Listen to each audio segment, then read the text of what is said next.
eu quero te dar aqui 5 conceitos essenciais sobre farinha. Então, pega sua caneta, pega seu papel ou seu caderninho e vamos anotar. Primeira coisa, conceito número 1, você precisa conhecer o grão de trigo. Então, eu vou fazer aqui com aqueles meus desenhos maravilhosos que vocês adoram, né?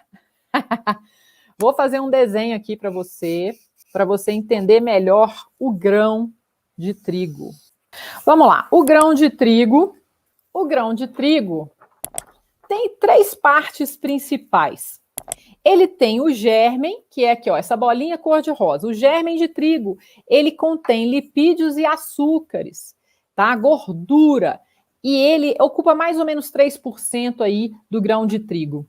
E aí a gente tem a casca, que é o pericarpo, que é onde a gente encontra fibras e minerais. Muitos nutrientes estão na casca do grão de trigo, tá? A farinha integral de verdade, ela é feita com a casca do grão de trigo, por isso ela tem mais nutrientes.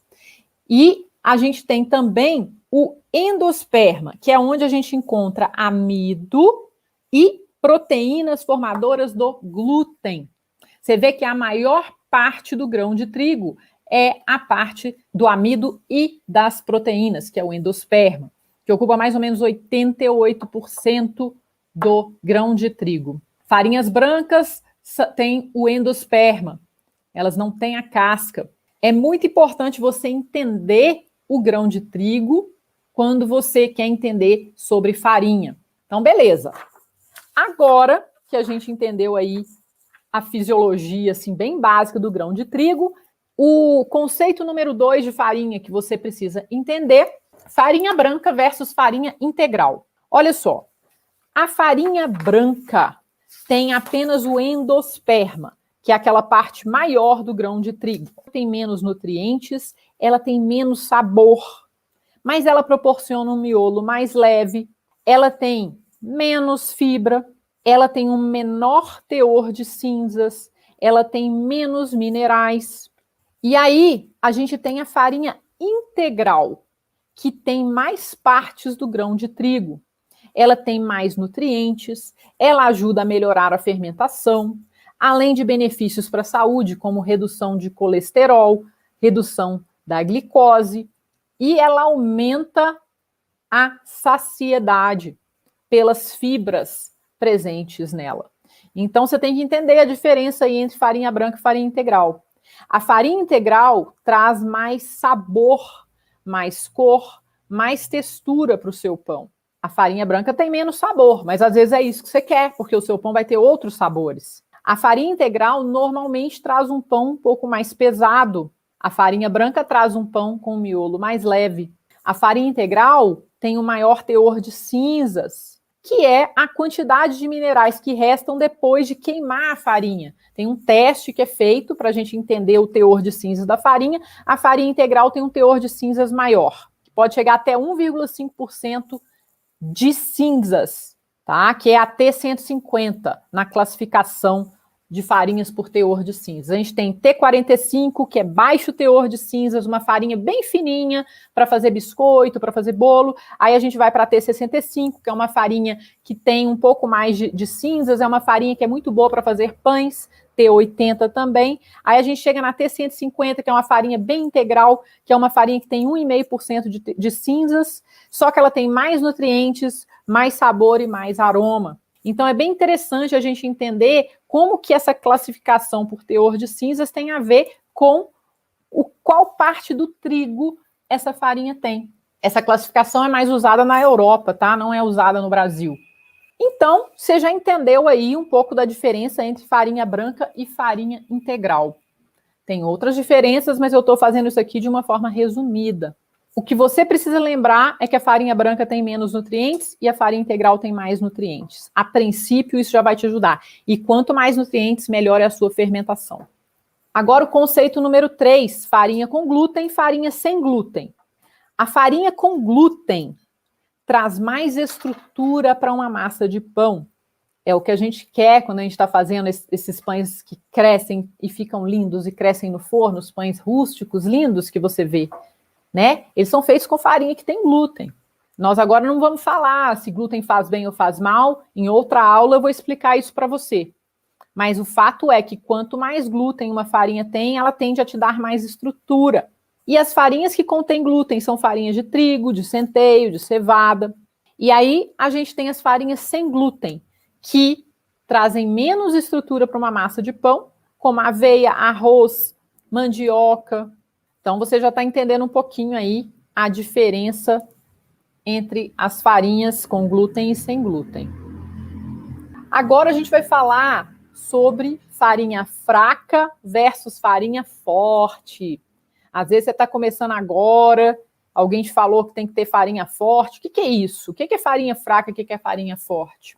Uma farinha fraca tem um teor de proteína menor, mais ou menos de 8 a 10%, e ela é ótima para confeitaria, para fazer biscoitos, bolos. E aí a gente tem uma farinha forte, que tem um teor de proteína maior, mais de 11%, e normalmente essa farinha é mais adequada para se fazer pães. Isso não significa que você não pode fazer pão com farinha de 10% ou menos de proteína. Você tem que ter conhecimento para isso. Você tem que entender que a sua farinha é uma farinha com menor teor de proteína para você fazer um pão adequadamente com essa farinha com menor teor de proteína, entende? Por quê? Porque não é só o teor de proteína que vai contar também. Você também precisa entender a qualidade dessa proteína que está na farinha. Existem duas proteínas formadoras do glúten. As principais proteínas formadoras do glúten são a gliadina e a glutenina, sendo a gliadina responsável pela extensibilidade, ou seja, pela massa poder crescer, assim, ó, ela estica. Então, a gliadina traz essa propriedade para a massa. Já a glutenina é responsável pela elasticidade da massa. O que é isso? É quando a massa consegue reter a sua forma. Então, ela estica por causa da extensibilidade, mas ela volta por causa da elasticidade. Então, a gente tem que ter um equilíbrio entre a extensibilidade e a elasticidade, para que o pão consiga crescer e para que ele consiga, ao mesmo tempo, manter a sua forma. E aí a gente tem farinha forte versus farinha fraca. Normalmente, uma farinha fraca é mais extensível e uma farinha forte é mais elástica. Uma farinha fraca aguenta menos água e uma farinha forte aguenta mais água. E a gente tem aquele marcador, o W, que às vezes alguns de vocês já escutaram falar. Quanto maior o W, mais forte é a farinha. Mais elasticidade tem essa farinha também. Mais água ela aguenta, mais tempo de fermentação ela aguenta. Então, o W é um bom indicador aí para a força da farinha. Aí a gente tem um W menor, que mais ou menos até 160, que é para as farinhas mais fracas, ideais para fazer biscoitos e bolos. Aí a gente tem o W de 160 até 250, mais ou menos, que é bacana para você fazer uma pizza, que precisa de extensibilidade, uma focaccia, e pães com fermento biológico, de fermentação curta, de pouco tempo de fermentação. Daí a gente tem o W mais alto, com mais de 300, que é ideal para massas que vão fermentar muito tempo, como as massas de pão de fermentação natural, né? Massas que precisam de mais água. O que eu quero dizer com isso? Você precisa decorar esses números todos, você precisa saber tudo isso. Você não precisa decorar tudo isso, mas é importante você ter esses conceitos na sua mente para você entender que farinha não é tudo igual. E aí a gente chega, então, num conceito que eu acho que é o mais importante com relação à força, que eu queria que você lembrasse. Farinhas fracas precisam de menos tempo de fermentação do que farinhas fortes, que precisam de mais tempo de fermentação. Farinha não é tudo igual. Se você pegar uma farinha forte e fermentar pouco tempo, você vai ter um pão tijolão. Se você pegar uma farinha fraca e fermentar demais, seu pão vai perder estrutura e vai virar um sopão, um panquecão.